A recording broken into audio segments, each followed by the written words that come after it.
भारत के इतिहास में एक ऐसी नदी का जिक्र है जो सभी नदियों की मां मानी जाती थी।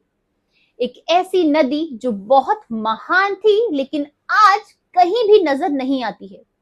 सरस्वती नदी। जी हाँ दोस्तों, सरस्वती नदी का ये रहस्य वेदों से लेकर विज्ञान तक सभी को हैरान कर रहा है कि आखिर ये नदी कहाँ गायब हो गई है। आज की इस वीडियो में हम इसी पर थोड़ी सी रोशनी डालने वाले हैं। सरस्वती नदी का जिक्र ऋग्वेदा में 80 से ज्यादा बार किया गया है। इस नदी को नदिया तुमार भी कहा जाता है, यानी सबसे श्रेष्ठ नदी। ये नदी हिमालय से निकलती थी और यही वो नदी है जो कि गंगा और जमुना के संगम से बनी। इस नदी को इतना महान कहा गया है कि इसको सभी नदियों में सबसे श्रेष्ठ माना गया है। वैदिक काल 8000 से 5000 बीपी में ये नदी जो है वो बहुत ही ज्यादा इंपॉर्टेंट हिस्सा हुआ करती थी। पंजाब, हरियाणा, पश्चिमी राजस्थान और गुजरात से होते हुए ये नदी अरेबियन सी में जाकर मिलती थी।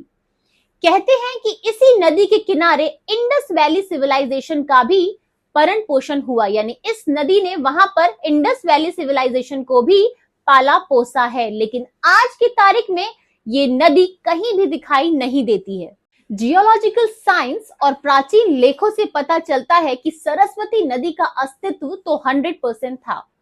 कुछ सैटेलाइट इमेजेस से ये भी पता चलता है कि एक नदी का रास्ता भी दिखाई देता है जो कि हिमालय से होते हुए राजस्थान के मरुस्थल तक जाता है। जियोलॉजिकल स्टडीज कहती हैं कि सरस्वती एक 12 मासी नदी थी, यानी कि वो नदियां जो कि ग्लेशियर से बर्फ के पिघलने से अपने आप में पानी लेती हैं और ये नदियों में वर्ष भर पानी रहता है। लेकिन 3000 BCE के आसपास टेक्टोनिक शिफ्ट्स और क्लाइमेट चेंज के कारण सरस्वती नदी सूख गई। जियोलॉजिस्ट मानते हैं कि टेक्टोनिक प्लेट मूवमेंट ने सरस्वती नदी के फ्लो को बदल दिया। उसका पानी यमुना और सतलज में डाइवर्ट हो गया। साथ ही क्लाइमेट चेंज और डेजर्टिफिकेशन के कारण ये नदी धीरे धीरे सूख गई। ये एक नेचुरल प्रोसेस था, लेकिन हमारे हेरिटेज के लिए बहुत बड़ी क्षति थी। मॉडर्न साइंटिफिक टूल ने इसकी एग्जिस्टेंस पर रोशनी डाली है और कहा है कि ये नदी शायद अभी भी जमीन के अंदर फ्लो कर रही होगी।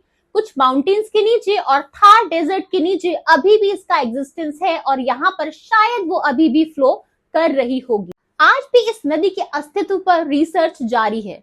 भारतीय सर्वेक्षण और इसरो के सैटेलाइट्स आज भी इस नदी के पुराने फ्लो को मैप करने की कोशिश कर रहे हैं।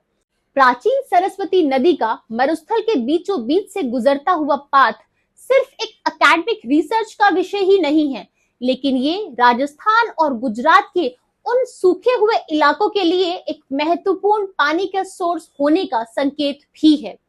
सरस्वती नदी की नीचे बहती हुई धारा एक संकेत देती है जिससे हम वाटर एक्सट्रैक्शन टेक्निक के टूल्स का विकास कर सकते हैं और आने वाले समय में इन सभी सूखे इलाकों को जिसका बहुत ज्यादा फायदा हो सकता है अगर वो धारा हमें मिल जाए। सरस्वती नदी की ये कहानी हिस्ट्री और जियोग्राफी का एक रोचक चैप्टर है। एक ऐसा चैप्टर जो अभी भी अनफोल्ड होना बाकी है। एक ऐसी कहानी, एक ऐसा इतिहास जिसके किनारे ना जाने कितने सिविलाइजेशंस जो थे वो पले थे। सरस्वती नदी के अंडरग्राउंड चैनल्स जो शायद आज भी हमारी धरती के अंदर कहीं बह रहे हैं, अपने अंदर बहुत सारा इतिहास, बहुत सारे रहस्य समेटे हुए हमारी धरती के अंदर बहे जा रहे हैं और शायद उन्हें अपने खोजे जाने का इंतजार है। सरस्वती नदी की ये कहानी हमें याद दिलाती है कि हमारी धरती कितनी संवेदनशील है और कुछ नेचुरल प्रोसेस हमारी संस्कृति पर किस तरीके से इम्पैक्ट डालता है।